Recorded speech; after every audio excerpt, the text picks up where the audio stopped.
All right, welcome back, Lisa. Hello. Hey, so today we have an interesting topic, and it's interesting to me because I'm pretty much clueless about this subject of, or not clueless about it, but just not really understanding how this works. And hopefully, Lisa can clear this up. So, what we're going to discuss today is um, part of the CARES Act where you can now withdraw up to $100,000 out of your retirement account, penalty free. Just in trying to understand, like, yeah, who would benefit that, and um, why do you think that this was implemented as part of the CARES Act? Great questions. So what we're talking about is being able to take 100,000 up to $100,000 out of what you said, the 403B or the 401k or the IRA, whatever the instrument is. It seems like it applies to all, and take it without a 10% penalty, but you still have to pay taxes on it. So we want to make sure that's clear. But the cool thing about what they're offering is you could pay those taxes over a 3-year period or pay them back. And it's almost like it's creating a loan for yourself where you could borrow some money from, by taking that money out, you're not paying interest on it. You're obviously not getting any return on it. And then you, as long as you pay it back in that 3-year period, you would not have to pay income taxes on it. So that's what they're offering up.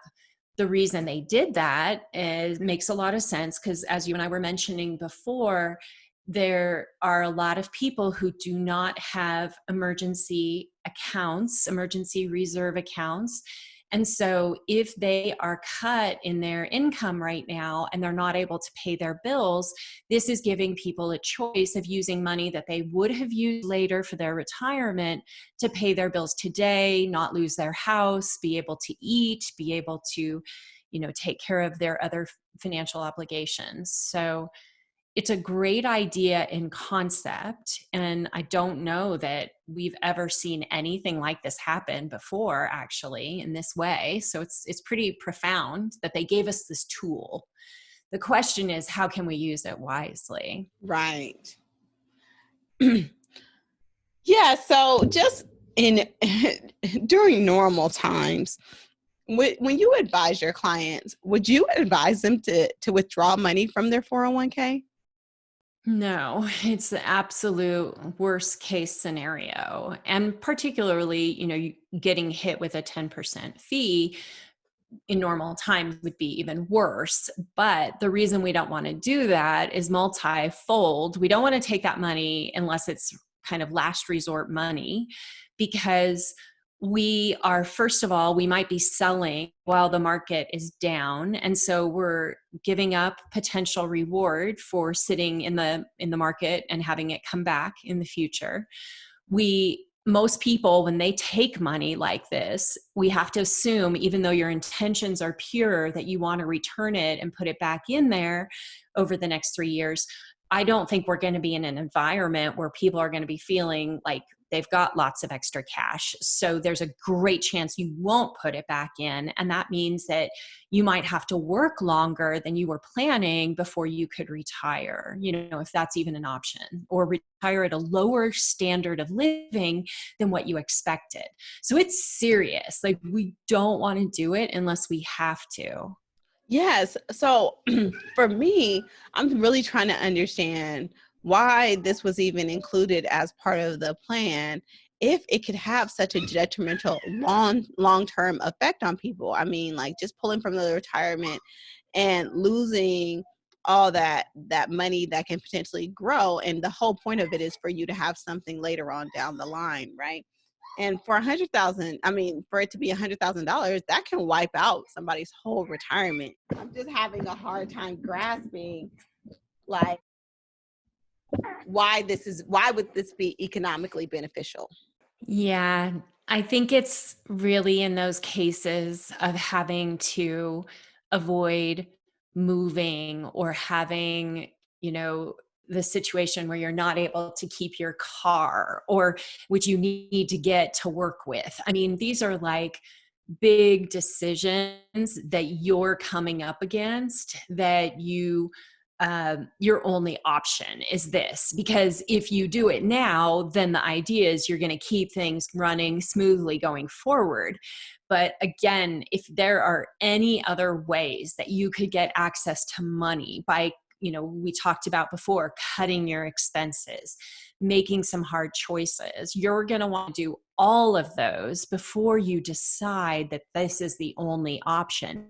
And it's not telling us right now, like, do you have to take it in a lump sum? Can you take it out over a period of time? I mean, these are things that you can talk to your accountant about, that you could talk to your financial advisor about.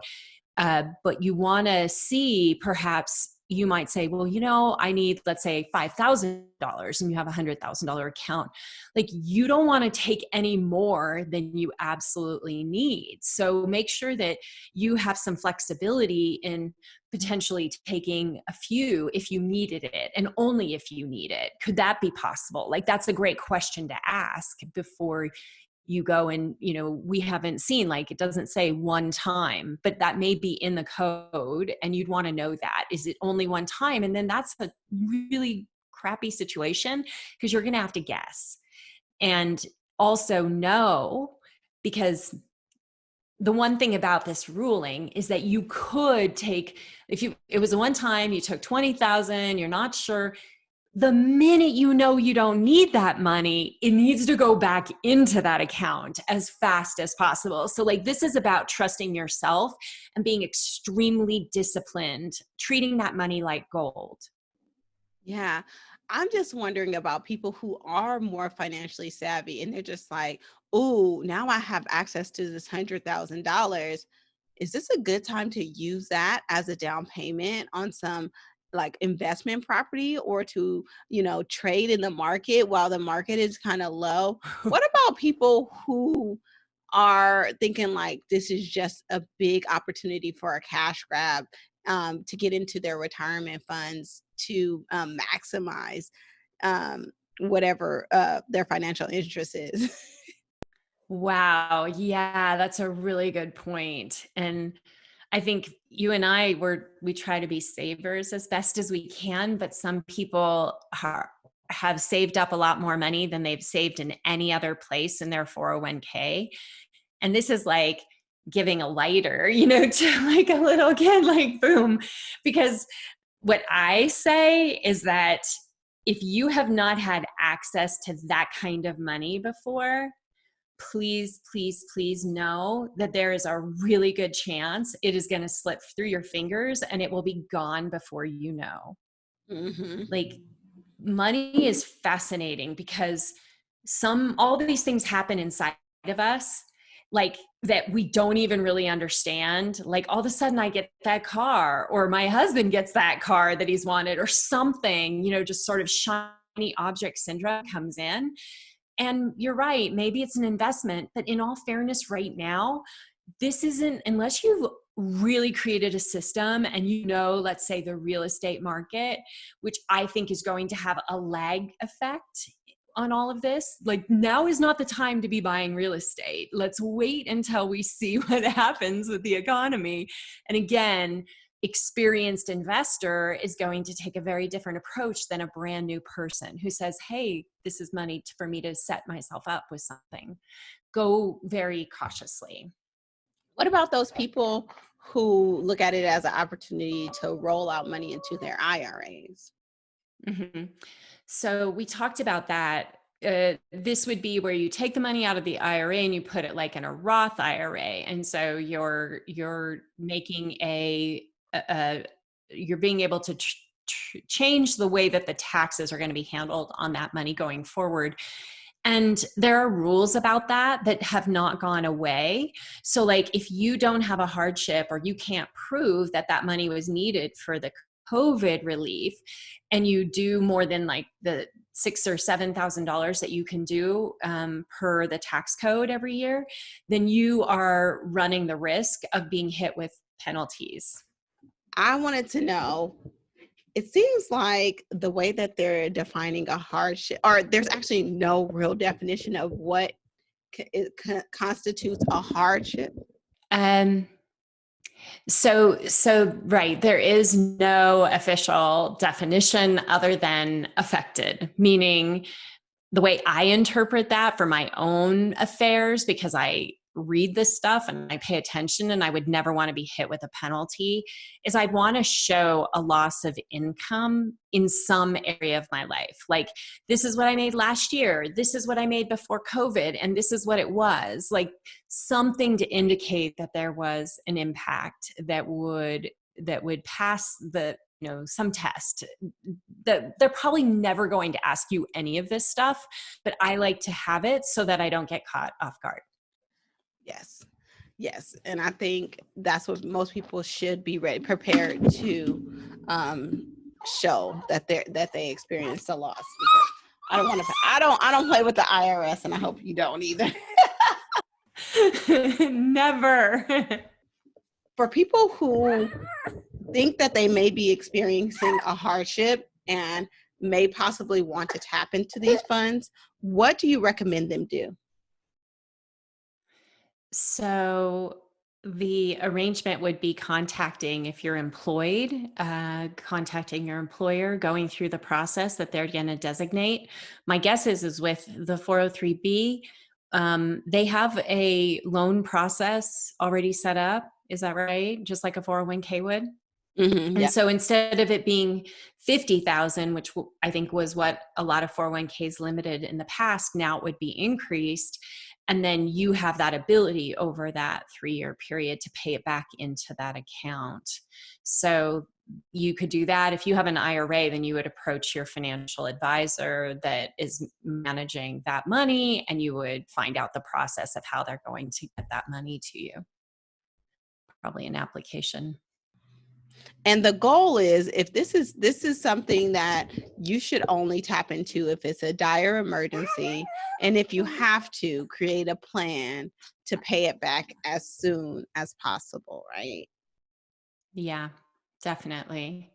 So see what, and maybe even use that plan to help you in deciding how much you take.